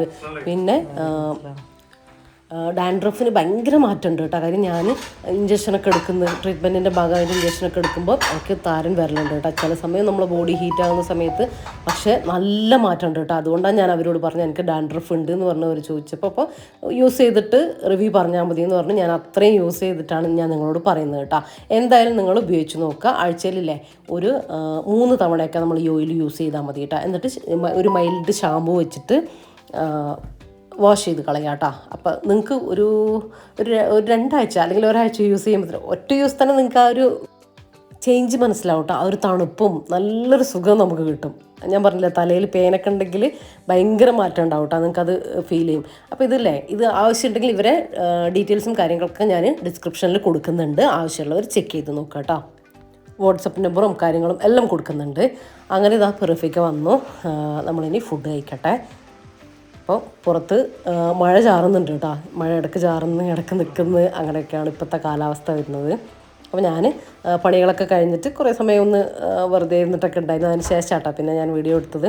ഇതില്ലേ, റഫീഖ ഡ്യൂട്ടിക്കൊക്കെ തിരിച്ചു പോയി. അതിന് ശേഷം ഞാൻ വൈകുന്നേരം കേട്ടോ അപ്പോൾ വീഡിയോ എടുക്കാൻ വേണ്ടിയിട്ട് തുടങ്ങിയിട്ടുള്ളത്. അപ്പോൾ വീഡിയോ എടുക്കാൻ വേണ്ടിയിട്ട് ഞാൻ കിച്ചണിലേക്ക് വന്നതാണ്. അപ്പോൾ ഉച്ചക്ക് കഴുകിയിട്ടുള്ള പാത്രങ്ങളൊക്കെ ഉണങ്ങിയതുണ്ട്. അപ്പോൾ അതൊക്കെ ഒന്ന് ആദ്യം റാക്കിലേക്ക് എടുത്ത് വെക്കട്ടെ. അപ്പോൾ അതവിടെ ഇങ്ങനെ പരന്ന് കാണുമ്പോൾ എനിക്കെന്തോ ഒരു പണി തീരാത്ത പോലെ തോന്നും കേട്ടോ. അപ്പോൾ അടുത്ത ഫുഡ് കഴിക്കുന്ന സംഭവങ്ങളാകുമ്പോഴത്തേക്ക് ഇത് റാക്കിൽ നിന്ന് എടുത്ത് മാറ്റും കേട്ടോ. എന്നിട്ട് കബോർഡിലേക്ക് എടുത്ത് വെക്കും. എന്നിട്ടേ അടുത്ത പരിപാടി തുടങ്ങുള്ളൂ. ഇനിയിപ്പം എനിക്ക് വൈകുന്നേരത്തേക്ക് ചായക്കുള്ള ഒരു സ്നാക്ക് ഉണ്ടാക്കുന്നുണ്ട്. എന്തായാലും കുറച്ച് ബീഫ് ഉണ്ട് കേട്ടോ. ബീഫ് വരട്ടി തലേദിവസം രാത്രി ഉണ്ടാക്കി കുറച്ച് ബീഫ് വരട്ടുണ്ട്. അപ്പോൾ ഞാൻ വിചാരിച്ചു ഒരു ചട്ടിപ്പത്തിരി ഉണ്ടാക്കാമെന്ന്. അതിന് വേണ്ടിയിട്ട് ഒരു 4 ചെറിയ സവാള, ഒരു 4 പച്ചമുളക്, ഇത്രയും ഇട്ടിട്ട് ചോപ്പറിലൊന്ന് ചോപ്പ് ചെയ്തെടുത്തു. ചെറുതായിട്ട് സമൂസൊക്കെ കട്ട് ചെയ്യുന്ന പോലെ കട്ട് ചെയ്തെടുത്തു. നിങ്ങൾക്ക് ഇഞ്ചി വെളുത്തുള്ളി പേസ്റ്റ് ഇല്ലെങ്കിൽ ഈ സമയത്ത് ഒരു 3 അല്ലി വെളുത്തുള്ളി, ഒരു കുഞ്ഞ് കഷ്ണം, ഒരു 4 ഇഞ്ച് നീളത്തിലുള്ള കഷ്ണം ഇഞ്ചിയും കൂടെ ഇട്ടിട്ടൊന്ന് ചോപ്പ് ചെയ്തെടുക്കുക കേട്ടോ. അല്ലെങ്കിൽ ചെറുതായിട്ട് അരിഞ്ഞെടുക്കുക. കുറച്ച് കറിവേപ്പിലും കൂടെ ഞാനൊന്ന് കട്ട് ചെയ്തിട്ട് കൊടുത്തിട്ടുണ്ട്. ഇപ്പോൾ വെളിച്ചെണ്ണയിലേക്ക് ഇട്ട് കൊടുത്തിട്ട് സവാള ഒന്ന് സോഫ്റ്റ് ആയിട്ട് വരില്ലേ, ആ രീതിയിലൊന്ന് ആക്കിയെടുക്കുക. ഞാനിതാ കുറച്ച് ഉപ്പ്, സവാളയിലേക്കുള്ള ഉപ്പ് ചേർത്ത് കൊടുത്തിട്ടുണ്ട്. ഇനി ഇതാ ഒന്ന് നന്നായിട്ട് മിക്സ് ചെയ്തിട്ട് അടച്ച് വെച്ച് ലോ ഫ്ലെയിമിൽ സവാള ഒന്ന് സോഫ്റ്റ് ആയിട്ട് വരട്ടെ കേട്ടോ. നമുക്ക് എളുപ്പത്തിൽ ഉണ്ടാക്കാൻ പറ്റുന്ന ഒരു ചട്ടിപ്പത്തിരിയാണ്. പത്തിരിയൊന്നും ഇങ്ങനെ എന്താ പറയുക പരത്തിയെടുക്കാതെ നമ്മൾ ദോശ ചുട്ടിട്ടാണ് ഇത് ഉണ്ടാക്കുന്നത്. സവാള ഇതാ നല്ല സോഫ്റ്റ് ആയിട്ട് വന്നു. അതിന് ശേഷം ഇഞ്ചി വെളുത്തുള്ളി പേസ്റ്റ് രണ്ടും കൂടെ ഒരു 1/2 ടീസ്പൂൺ ഞാൻ ഇട്ട് കൊടുക്കുന്നുണ്ട്. എന്നിട്ട് ഒന്ന് 1 മിനിറ്റ് ഒന്ന് ഇളക്കി കൊടുക്കുക കേട്ടോ, ആ ഒരു റോസ് സ്മെല്ല് മാറാൻ വേണ്ടിയിട്ട്. എന്നിട്ട് ഒരു 1/4 ടീസ്പൂൺ മഞ്ഞൾപ്പൊടിയും ഒരു 1/2 ടീസ്പൂൺ നമ്മൾ ഗരം മസാലയോ ബിരിയാണി മസാലയോ ചേർത്ത് കൊടുക്കുക. എന്നിട്ട് വേറൊരു മസാലയും നമ്മളിതിലേക്ക് ചേർത്ത് കൊടുക്കുന്നില്ല കേട്ടോ. എന്നിട്ട് ഇതാ ഇത്രയും മതി, നന്നായിട്ടൊന്ന് മിക്സാക്കി എടുക്കുക. ഇനി ഇതിലേക്ക് ഞാൻ വേവിച്ച് വെച്ച ബീഫാണ്. നിങ്ങൾ അങ്ങനെയുള്ള ബീഫാണെങ്കിൽ കുറച്ച് മഞ്ഞൾപ്പൊടിയും ഉപ്പും ഇട്ടിട്ടൊന്ന് വേവിച്ചെടുത്താൽ മതി. എന്നിട്ട് മിക്സിയിൽ ചെറിയ ജാറിലിട്ട് ഒന്ന് ഇതുപോലെ ഒന്ന് ക്രഷ് ചെയ്തെടുക്കുക കേട്ടോ. അതും ചേർത്തൊന്ന് മിക്സ് ആക്കിയിട്ട് കുറച്ച് മല്ലിയിലയും കൂടെ ചേർത്ത് കൊടുക്കുന്നുണ്ട്. ഒരു 2 മിനിറ്റ് ഒന്ന് അടച്ച് വെച്ച് കൊടുക്കുക ലോ ഫ്ലെയിമിൽ. അപ്പോഴേക്കും നമ്മളെ മസാല റെഡി ആയി കിട്ടും. നല്ല അടിപൊളി ടേസ്റ്റുള്ള മസാലയാണ്. ഒരുപാട് സ്പൈസസും കാര്യങ്ങളൊന്നും നമ്മൾ ചേർത്ത് കൊടുക്കുന്നില്ല ഇതിലേക്ക്. ഇനി ഇതാ നമുക്ക് ദോശ ചുട്ടെടുക്കണ്ടേ, അതിനായിട്ട് കുറച്ച് മൈദ എടുത്തിട്ടുണ്ട്. ഇതിനൊന്നും ഒരു പ്രത്യേകിച്ച് അളവൊന്നുമില്ല കേട്ടോ. നമ്മൾ എടുക്കുന്ന പാനിൻ്റെ വലുപ്പത്തിനനുസരിച്ചാണ് നമ്മൾ ദോശയൊക്കെ ഉണ്ടാക്കേണ്ടത്. നമ്മൾ ഹൈറ്റൊക്കെ നമ്മൾ തീരുമാനിക്കാം. ഇനി ഇതിലേക്ക് ഈ മൈദയിലേക്ക് കുറച്ച് ഉപ്പ് കൂടെ ചേർത്ത് കൊടുത്തിട്ടുണ്ട്. അതിലേക്ക് കുറച്ച് വെള്ളവും കൂടെ ചേർത്തിട്ട് ഇതാ ഒന്ന് മിക്സിയുടെ ജാറിലിട്ട് നന്നായിട്ട് അടിച്ചെടുത്തിട്ടുണ്ട്. ഇനിയില്ലേ 1 ടീസ്പൂൺ പഞ്ചസാര ഞാൻ ചേർത്ത് കൊടുക്കുന്നുണ്ട്. ഇതൊരു പ്രത്യേക ടേസ്റ്റ് കൊടുക്കും കേട്ടോ. അപ്പോൾ കുറേ പേര് എൻ്റെ സ്നാക്കൊക്കെ ഉണ്ടാക്കിയിട്ട് സെയിൽ ചെയ്യുന്നുണ്ട് എന്നൊക്കെ പറഞ്ഞിട്ടുണ്ട്. അപ്പോൾ ഒരുപാട് സന്തോഷം അത് കേട്ടപ്പോൾ. അപ്പോൾ അങ്ങനെയുള്ളവർക്കൊക്കെ ഒന്നുകൂടി ടേസ്റ്റ് കൂടുമ്പോഴാണല്ലോ ആളുകൾ വാങ്ങുന്നത്. ഇനിയിപ്പോൾ വീട്ടിലാണെങ്കിലും കഴിക്കാനാണെങ്കിലും ചേർത്ത് കൊടുത്ത് നോക്കും കേട്ടോ. നല്ല ടേസ്റ്റാണ്. പിന്നെ നമ്മൾ ആ വെള്ളം കൂട്ടിയിട്ട് നമ്മൾ മൈദ അരക്കുന്ന സമയത്തല്ലേ ഞാനൊരു 1/4 കപ്പ് പാലും കൂടെ ചേർത്ത് കൊടുത്തിട്ടുണ്ട്. അതും ഒന്നുകൂടെ ടേസ്റ്റ് കൂടും. ഓപ്ഷണലാണ് കേട്ടോ. പാലില്ലെങ്കിൽ നിങ്ങൾ ഉണ്ടാക്കാണ്ടിരിക്കേണ്ട, ടേസ്റ്റ് കൂടാൻ വേണ്ടിയിട്ടുള്ള കാര്യങ്ങളാട്ടോ ഞാൻ പറഞ്ഞത്. ഇനിയിപ്പോൾ ഇതുപോലെ കനം കുറച്ചിട്ട് ദോശ ചുട്ടെടുക്കാം കേട്ടോ. നോൺ സ്റ്റിക്കിൻ്റെ തവ വെച്ചിട്ട് ചുട്ടെടുക്കുക. ഒരു ഭാഗം ആയി വരുമ്പോൾ രണ്ടാം ഭാഗം ഒന്നും മറിച്ചിട്ട് ഇതുപോലെ ഡ്രൈ ആക്കി എടുക്കരുത്. ഇതുപോലെ ഒന്ന് കളർ ചേഞ്ച് ആക്കി എടുക്കുക. അപ്പോൾ നമുക്ക് പൊട്ടിപ്പോകില്ല. നമ്മൾ കയ്യിലിട്ട് ഇങ്ങനെ ഇത് എന്താക്കിയാലും അത് ഇങ്ങനെ ഒടിഞ്ഞു പോകില്ല കേട്ടോ. നമ്മൾ ചപ്പാത്തിയൊക്കെ പരത്തിയെടുക്കുന്ന ഇത് നമ്മൾ പരത്തിയെടുത്തിട്ട് ഉണ്ടാക്കുമല്ലോ. അപ്പോൾ ആ ഒരു ഇതന്നെ നമുക്ക് കിട്ടും. എന്നാൽ നല്ല സോഫ്റ്റും ആയിരിക്കും കേട്ടോ ദോശയാവുമ്പോൾ. ഇനിയിപ്പോൾ ഞാനൊരു 5 എഗ്ഗ് പൊട്ടിച്ച് വെച്ചിട്ടുണ്ട്. അതിലേക്ക് ഒരു 1/4 ടീസ്പൂൺ കുരുമുളക് പൊടിയും കുറച്ച് ഉപ്പും കൂടെ ചേർത്ത് കൊടുത്തു. എഗ്ഗിലേക്കുള്ള ഉപ്പ് കേട്ടോ. പിന്നെ ആ എഗ്ഗിലേക്ക് കുറച്ച് പാൽ കേട്ടോ, ഒരു 2-3 ടേബിൾ സ്പൂൺ പാൽ ചേർത്ത് കൊടുക്കുക. അപ്പോൾ അതും ആ എഗ്ഗിൻ്റെ സ്മെല്ലൊന്നും ഇല്ലാതാക്കിയിട്ട് നല്ല ടേസ്റ്റ് കൊടുക്കും. ഇല്ലെങ്കിലും ഒരു കുഴപ്പമില്ല കേട്ടോ. കുറച്ച് ഉപ്പൊക്കെ ഇട്ട് നമ്മൾ ആ കുരുമുളക് പൊടി ചേർത്ത് കൊടുക്കുന്നത് ആ എഗ്ഗിൻ്റെ ടേസ്റ്റ് ഇല്ലാണ്ടിരിക്കാനാണ്. ഞാനൊരു പാൻ അടുപ്പിലേക്ക് വെച്ച് കൊടുത്തിട്ടുണ്ട്. നിങ്ങളുടെ കയ്യിലുള്ള ഏത് പാനിലും നമ്മൾ ഈ കട്ട്ലറ്റൊക്കെ ഫ്രൈ പാനില്ലേ അതിലൊക്കെ ആക്കിയെടുക്കുക കേട്ടോ. ദോശ അതിനനുസരിച്ച് വലുപ്പം നിങ്ങളെ പാനിനനുസരിച്ച് ദോശ ചുട്ടെടുക്കുക. അപ്പോൾ ഞാൻ ഇതിലേക്ക് കണക്കാക്കിയിട്ടാണ്. അപ്പോൾ നമ്മൾ ദോശ കണ്ടില്ലേ നല്ല അടിപൊളിയാണ് കേട്ടോ. ഞാൻ ഒരു 10 എണ്ണം ചുട്ടെടുത്തിട്ടുണ്ട്. നിങ്ങൾക്കൊരു 5 എണ്ണം വെച്ചിട്ടാണെങ്കിലും ഇത് ചെയ്തെടുക്കാം കേട്ടോ. അതൊക്കെ നിങ്ങൾക്ക് എത്ര വേണം അതിനനുസരിച്ചിട്ടാണ്. കുറച്ച് നെയ്യ് 1 ടീസ്പൂൺ 2 ടീസ്പൂണൊക്കെ നെയ്യ് ചേർത്ത് കൊടുക്കുക അടിയിൽ. എന്നിട്ട് നമ്മൾ ആ എഗ് ബാറ്ററിൽ ദോശ ഒന്ന് നന്നായിട്ട് മുക്കിയിട്ട് ഇതുപോലെ ഇങ്ങനെ ഒന്ന് കൈകൊണ്ട് പിഴിഞ്ഞെടുത്തിട്ട്, വല്ലാണ്ടല്ല എന്നാലും പിഴിഞ്ഞെടുത്തിട്ട് ഒന്ന് ലെവലാക്കി പരത്തി വെച്ച് കൊടുക്കുക. അതിൻ്റെ മുകളിലേക്ക് നമ്മൾ മസാലയില്ലേ അത് എല്ലാ ഭാഗത്തേക്കും ഇട്ട് കൊടുക്കുക. ഒരുപാട് ചേർത്ത് കൊടുക്കണ്ട. കാര്യം നമ്മൾ ലെയറായിട്ട് ചെയ്യുമ്പോൾ എന്തായാലും മസാല അവിടെ ഇവിടെ ആയിട്ട് എല്ലാ ഭാഗത്തും ഉണ്ടാകും. നമ്മൾ ഓരോ ലെയറിലും ഇടുന്നുണ്ടല്ലോ. അപ്പോൾ അതുകൊണ്ട് ഒരുപാട് മസാല വേണ്ട. ഞാൻ കാണിച്ചു തരാം. അപ്പോൾ അത്രയും ഇട്ട് കൊടുത്താൽ മതി. ഇതോ അടുത്ത ദോശ ഞാൻ വെച്ച് കൊടുത്തിട്ടുണ്ട്. അങ്ങനെ നമ്മളെ കയ്യിലുള്ള ദോശ തീരുന്നവരെ അല്ലെങ്കിൽ മസാല തീരുന്നവരെ ചെയ്തെടുക്കുക കേട്ടോ. അപ്പോൾ അതിനനുസരിച്ചുള്ള നിങ്ങളുടെ മസാലക്കനുസരിച്ചുള്ള ദോശ നിങ്ങൾ ചുട്ടെടുക്കാം. ഞാൻ പറഞ്ഞത് നമ്മൾ മൈദ മാവ് ചപ്പാത്തി പോലെ കുഴച്ചിട്ട് ചപ്പാത്തി പരത്തുന്ന പോലെ നൈസായിട്ട് പരത്തിയിട്ടും നൈസായിട്ട് പരത്തിയിട്ടും ഇത് ഉണ്ടാക്കിയെടുക്കും കേട്ടോ. അങ്ങനെയാണെങ്കിൽ അങ്ങനെ ഉണ്ടാക്കിയെടുക്കുക. പക്ഷേ ഇതില്ലേ ഒന്നുകൂടി സോഫ്റ്റായിട്ട് പിന്നെ നമുക്ക് പെട്ടെന്ന് ഉണ്ടാക്കിയെടുക്കാനും വേണ്ടി പറ്റും. അപ്പോൾ ഇതാണ് ഞാൻ ഫുള്ളായിട്ട് തന്നെ ഇതുപോലെ ചെയ്ത് കൊടുത്തു. അതിന് ശേഷം 1 ടീസ്പൂൺ നെയ്യ്, ഒരു 1/2 ടീസ്പൂണൊക്കെ നെയ്യ് അതിൻ്റെ മുകളിൽ, ഇതും ടേസ്റ്റിന് വേണ്ടിയിട്ടാണ്. ഉണ്ടെങ്കിൽ ചേർത്ത് കൊടുത്താൽ മതി, ഇഷ്ടമാണെങ്കിൽ മാത്രം ചേർത്ത് കൊടുക്കുക. എന്നിട്ട് ബാക്കിയുള്ള ആ എഗ്ഗിൻ്റെ മിക്സ് ഇല്ലേ അത് നമ്മൾ ഇതുപോലെ സൈഡിലേക്കും മുകൾ ഭാഗത്തേക്കും ആക്കിയിട്ട് ഒഴിച്ച് കൊടുക്കുക. ഇനി അത് സൈഡിലേക്ക് അങ്ങ് ഇറങ്ങിക്കോളൂ കേട്ടോ. എന്നിട്ട് ഇത് കണ്ടോ മൊത്തം ഇറങ്ങി. ഇനി അത് സെറ്റായിട്ട് ഒന്ന് വെന്ത് വരട്ടെ. നമുക്കിത് ഓവർ വേവാനൊന്നും ഇല്ല. എന്നാലും ഒരു 10 മിനിറ്റ് അല്ലെങ്കിൽ ഒരു 15 മിനിറ്റ് 10 മിനിറ്റ് ഒക്കെ ആകുമ്പോൾ നോക്കുക. അല്ലെങ്കിൽ ഒരു 15 മിനിറ്റ്. നമ്മളിപ്പോൾ ഫ്ലെയിം ഓൺ അല്ല കേട്ടോ. നമ്മൾ ആ ഒരു പാന് ചൂടായി നെയ്യ് ഒഴിച്ചതിന് ശേഷം ഫ്ലെയിം ഓഫ് ആക്കിയിട്ടുണ്ടായിരുന്നു. ഇപ്പോൾ എല്ലാം കഴിഞ്ഞതിന് ശേഷം ഫ്ലെയിം ഓൺ ആക്കി ലോ ഫ്ലെയിമിൽ വെച്ച് കൊടുത്തിട്ടുണ്ട്. ഇനി ഇതാ ഞാൻ ആ ഹോൾസില്ല അതൊരു ഗ്രാമ്പ് വെച്ചിട്ട് അടച്ചു കൊടുത്തിട്ടുണ്ട്. ആദ്യം ഒന്ന് പാനൊന്ന് ചൂടാക്കി എടുക്കുക. ഒന്ന് ഫ്ലെയിം കൂട്ടി വെച്ചിട്ട് എന്നിട്ട് വേഗം ലോ ഫ്ലെയിമിലാക്കി കൊടുക്കുക കേട്ടോ. ഞാനിപ്പോൾ ഒരു പാന് എക്സ്ട്രാ അടിയിൽ വെച്ച് കൊടുത്തിട്ടുണ്ട്. ഒട്ടും കരിഞ്ഞു പോകില്ല കേട്ടോ അങ്ങനെ ചെയ്താൽ. എന്നിട്ടൊരു 10 മിനിറ്റൊക്കെ വെച്ച് കൊടുക്കുമ്പോഴത്തേക്കും ഇതുപോലെ സൈഡിൽ നിങ്ങൾ സൈഡ് ഇങ്ങനെ വിട്ട് മാറ്റി നോക്കിയാൽ നിങ്ങൾക്ക് മനസ്സിലാവും കേട്ടോ. അങ്ങനെ വിട്ട് സെറ്റായിട്ട് വന്നിട്ടുണ്ടാവും കേട്ടോ. അതിൻ്റെ മുകൾ ഭാഗമൊക്കെ നന്നായിട്ട് ആറിയിട്ടുണ്ടാവും. അതാണ് കണക്ക്. ഇനിയിപ്പോൾ ഞാൻ മറ്റേ പാനിലേക്ക് കുറച്ച് നെയ്യാക്കി കൊടുത്തു. അതിൻ്റെ മുകൾ ഭാഗം ഒന്ന് മുരിപ്പിച്ചെടുക്കാൻ വേണ്ടിയിട്ടാണ് കേട്ടോ. അപ്പോൾ ഒന്നുകൂടെ നല്ല ഭംഗിയിട്ടാവും കേട്ടോ കാണാൻ പ്ലെയിൻ ആകുന്നതിനേക്കാളും. പിന്നെ നിങ്ങൾക്ക് ഇതിൻ്റെ മുകൾ ഭാഗത്ത് കുറച്ച് മല്ലിയിലയോ അങ്ങനെ എന്തെങ്കിലും ഡെക്കറേഷന് വേണ്ടിയിട്ട് ചേർത്ത് കൊടുക്കാം കേട്ടോ. കുഴപ്പമൊന്നുമില്ല. കാഷ്യൂനട്ടോ കിസ്മിസോ ഒക്കെ ചേർത്ത് കൊടുക്കുക, കുഴപ്പമൊന്നുമില്ല. പിന്നെ ഇത് സ്വീറ്റായിട്ടും ഉണ്ടാക്കും കേട്ടോ. എങ്ങനെയാണെന്ന് വെച്ചാൽ എഗ്ഗ് സ്ക്രാമ്പിൾ ചെയ്തിട്ട് പഞ്ചസാര ചേർത്തിട്ട് കാഷ്യൂനട്ട് കിസ്മിസൊക്കെ ഇട്ടിട്ട് അത് മസാല കൊടുക്കും. പിന്നെ ഞാൻ ബീഫ് ചേർത്തില്ലേ, ബീഫ് ചേർത്ത് അവിടെ അതിന് പകരം നിങ്ങൾക്ക് എഗ്ഗ് സ്ക്രാമ്പിൾ ചെയ്യുക, ഉള്ളിയിലിട്ടിട്ട് അത് ചെയ്യുക. പിന്നെ ഫിഷ്, പ്രോൺസ്, മട്ടൺ ചിക്കൻ ഏതിൽ വേണമെങ്കിലും നിങ്ങൾക്ക് ചെയ്യാം കേട്ടോ. മസാല ഇങ്ങനെ തന്നെ കൊടുത്താൽ മതി. അപ്പോൾ ഇതാ നല്ല സോഫ്റ്റ് ആയിട്ടുള്ള ചട്ടിപ്പത്തിരിയാണ്. നമ്മൾ ദോശയാന്ന് വിചാരിച്ചിട്ടുണ്ടെങ്കിൽ ഒട്ടലും കാര്യങ്ങളും ഒന്നും ഉണ്ടാവില്ല കേട്ടോ. അടിപൊളി ടേസ്റ്റുമാണ്. ഏറ്റവും ടേസ്റ്റ് വരുന്നത് ബീഫിലാണ് കേട്ടോ. അപ്പോൾ ഞാൻ പിന്നെ ഇപ്പോൾ എല്ലാവരുടെ അടുത്തും ബീഫ് ഉണ്ടാവുമല്ലോ, അപ്പോൾ അതുകൊണ്ടാണ് ഞാൻ ബീഫിൽ തന്നെ കാണിച്ചത്. അപ്പോൾ ഇതാ നമ്മളെ ലെയറൊക്കെ കണ്ടില്ലേ, ഇത് കണ്ടോ, നല്ല ജ്യൂസി ആയിട്ടുള്ള മസാല, നമ്മളെ ബീഫിൻ്റെ മസാല ഉള്ളിലിരിക്കുന്നുണ്ട്, പിന്നെ നമ്മൾ ദോശേൻ്റെ ലെയറും. അപ്പോൾ എല്ലാവരും എന്തായാലും ട്രൈ ചെയ്ത് നോക്കിക്കോട്ടോ, അടിപൊളിയാണ്. കുറേ പേര് ചോദിച്ചൊരു റെസിപ്പി ആയിരുന്നു കേട്ടോ. അപ്പോൾ എനിക്കിങ്ങനെ ഓർമ്മ വന്നപ്പോൾ എന്നാൽ ഇതങ്ങ് ചെയ്യാമെന്ന് വിചാരിച്ചിട്ട് ചെയ്തതാണ് കേട്ടോ. ബീഫും കയ്യിലിരിപ്പുണ്ടായിരുന്നു അതുകൊണ്ട്. അപ്പോൾ എല്ലാവരും ഇന്ന് തന്നെ ഉണ്ടാക്കി നോക്കിക്കോ. നല്ല ചൂടുണ്ട് കേട്ടോ. അപ്പം ഞാനൊന്ന് കഴിച്ചു നോക്കട്ടെ. അടിപൊളി ടേസ്റ്റ് ആട്ടാ. നമ്മൾ ആ മസാല നിങ്ങളത് മാത്രം കൊടുത്താൽ മതി, വേറെ അതും ഇതും കുരുമുളക് പൊടിയും ഒന്നും ചേർക്കാൻ നിൽക്കരുത് കേട്ടോ. അപ്പോഴാണ് നമുക്ക് ആ ഒരു ബീഫിൻ്റെ ടേസ്റ്റാണ് കേട്ടോ നമുക്ക് കിട്ടേണ്ടത്. അപ്പോൾ അതും ഇതും കൊടുത്തിട്ട് ആ ഒരു മസാലേൻ്റെ ടേസ്റ്റ് നിങ്ങൾ കളയരുത്. ഒരുപാട് സ്പൈസി പച്ചമുളക് ഒന്നും ചേർക്കരുത് കേട്ടോ, അത്ര തന്നെ ചേർത്താൽ മതി. അപ്പോൾ എല്ലാവർക്കും ഇഷ്ടമായി എന്ന് വിചാരിക്കുന്നത്. അപ്പോൾ ഇതാ സമയം 5:45 6 മണിയൊക്കെ ആവാനായി. ഇപ്പോൾ നമ്മൾ ഒരു ചായയൊക്കെ കുടിച്ചു. ഇനിയിപ്പോൾ ചപ്പാത്തിയൊന്നും കഴിക്കൂല കേട്ടോ. ഇനിയിപ്പോൾ എൻ്റെ ഡിന്നറും കാര്യങ്ങളൊക്കെ കഴിഞ്ഞ് ഈ ഒരു സമയത്തോടു കൂടി നിർത്തും. ഇനി വെള്ളം കുടിക്കുക, അങ്ങനത്തെ കാര്യങ്ങളൊക്കെ ഉള്ളൂ. അപ്പോൾ ഇത്രയൊക്കെയാണ് കേട്ടോ ഇന്നത്തെ നമ്മുടെ വിശേഷങ്ങളും കാര്യങ്ങളൊക്കെ. അപ്പോൾ ഇന്നത്തെ വീഡിയോ നിങ്ങൾക്ക് ഇഷ്ടമായെങ്കിൽ ലൈക്ക് ചെയ്യാനും ഷെയർ ചെയ്യാനും നിങ്ങളുടെ അഭിപ്രായങ്ങൾ അതെന്താണെങ്കിലും കമൻറ്റായിട്ട് അറിയിക്കാനും മറന്നു പോകരുത് കേട്ടോ. പിന്നെ നിങ്ങളെ ഫ്രണ്ട്സിനും ഫാമിലിക്കൊക്കെ നമ്മളെ വീഡിയോ ഷെയർ ചെയ്ത് കൊടുക്കുക, ഇങ്ങനൊരു ചാനലുണ്ട് എന്നുള്ളതൊക്കെ പറയാം. അപ്പോൾ എല്ലാവരോടും താങ്ക്സ് ഫോർ വാച്ചിങ്.